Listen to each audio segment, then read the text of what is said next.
au niveau de la commission, nous allons présenter ce matin à la plénière les rapports sur les projets de loi portant création de la police républicaine, qui est le premier test.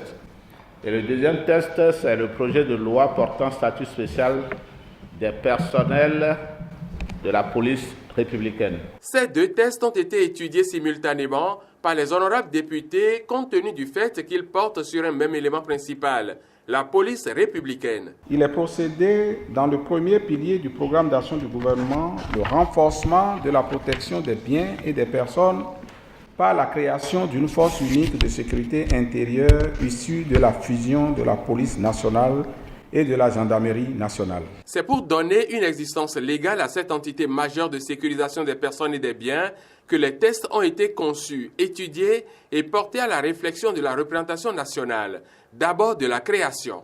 Le projet de loi en étude comporte 9 articles abordant successivement la création, la dénomination, les attributions, la composition, les organes de direction et de contrôle de la force créée ainsi que le statut de ces personnels.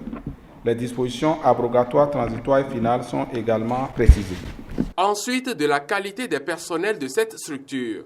L'adoption de la présente loi permettra de doter la police républicaine d'un statut garantissant l'homogénéité de la force et permettant à ces personnels de conserver leurs droits acquis et de disposer d'une protection juridique adaptée à leur mission. Le débat général allait s'ouvrir quand l'honorable Valentin Agossou-Djerontin va poser une question préjudicielle. Étant donné que les documents à examiner sont des projets de loi, je voudrais m'assurer que l'avis de la Cour suprême a été obtenu. Et si oui, est-ce que le gouvernement peut nous en donner copie? On n'apporte pas la preuve d'une décision de justice.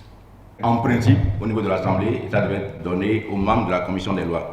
Je ne l'ai pas eu. J'ai compris que les choses ont changé dans le pays. Le gouvernement a introduit par lettre les deux dossiers le 4 septembre 2017 et l'avis a été donné le 6 octobre 2017, signé des mains du président de la Cour suprême. Lors du débat général, le clivage politique au sein de l'Assemblée nationale s'est fait à nouveau ressentir. Nous sommes ici en présence d'une réforme que ne partagent pas la plupart des gendarmes, que ne partagent pas non plus la plupart des policiers, et que l'on veut imposer coûte que coûte. Pour quel impact, quelle valeur ajoutée sur le système sécuritaire?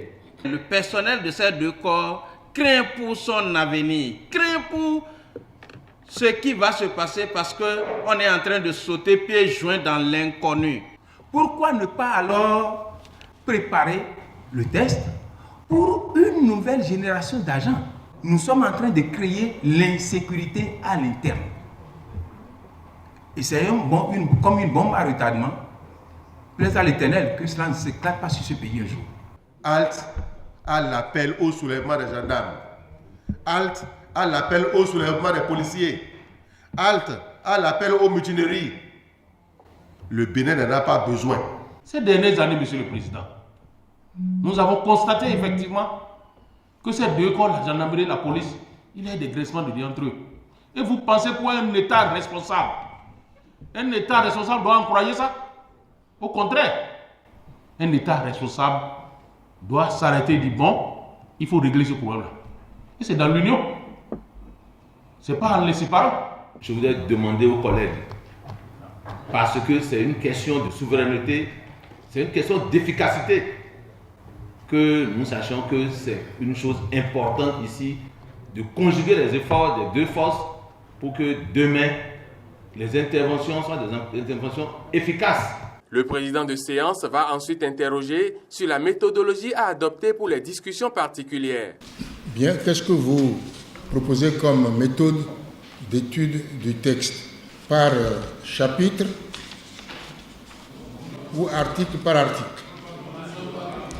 Pardon? Globalement. Des amendements seront apportés aux 9 articles du projet de loi portant création de la police républicaine et il sera passé au vote et adopté. La loi numéro 2017-41 portant création de la police républicaine est adoptée par 54 voix pour, 22 contre et 0 abstention. Les discussions particulières sur le deuxième projet de loi ont démarré. Elles vont se poursuivre à la séance plénière du jeudi 28 décembre 2017.